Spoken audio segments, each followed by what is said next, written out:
3 သိန်းကျော်မှာဘာပါမလဲဆိုပြပေးမယ်ကွာတစ်ချက်လှရေးနော်မြင်တိုင်းနဲ့ဘာလို့3 သိန်းကျော်လဲဆိုမြင်တိုင်းပဲနော် Glacier Max ကဲကြာလို့ average gun လေးသွားပြလိုက်မယ်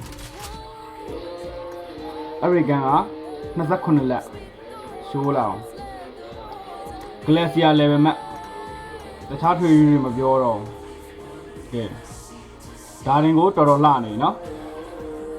3 သိန်းကျော်လေးနဲ့နော်ဒီတစ်ခုလေးနဲ့ကိုတန်းနေတနေ့ဟာတန်းနဲ့မြန်တိုင်းပဲနော်ကဲပြပေးမယ် offer တရားတော့မြန်တိုင်းပဲ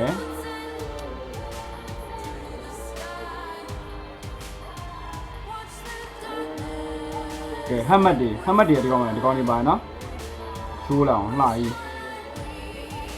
ဂျိုကြီးရပါသေးရနော်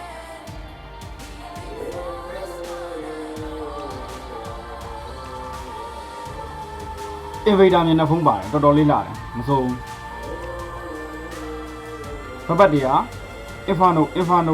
မို့ဘဘတ်မို့ sorry Office တူတွေက Inferno နော် Inferno Office ပါတယ်ဘဘတ်ကလည်းမြင်တိုင်းပဲအလှကြီးနော်ရှိုးလိုက်အောင်အလှကြီးဂျုံမို့လို့ဒီနော်ကဲမြင်တိုင်း emote တွေပြပေးမယ် emote တွေအလှကြီးနော်ရှိုးလိုက်အောင်အလှကြီးနော်တကယ်အလှကြီး3 သိန်းကျော်မှမတန်ဘူးဆိုရင်လာခဲ့လိုက်တော့ကြိုက်တဲ့နေရာမှာချက်တယ်လို့ပြောပြီးဆွဲလိုက်တော့ okay မကြည့်ဘူးဘောင်လေးတွေပြပေးမယ်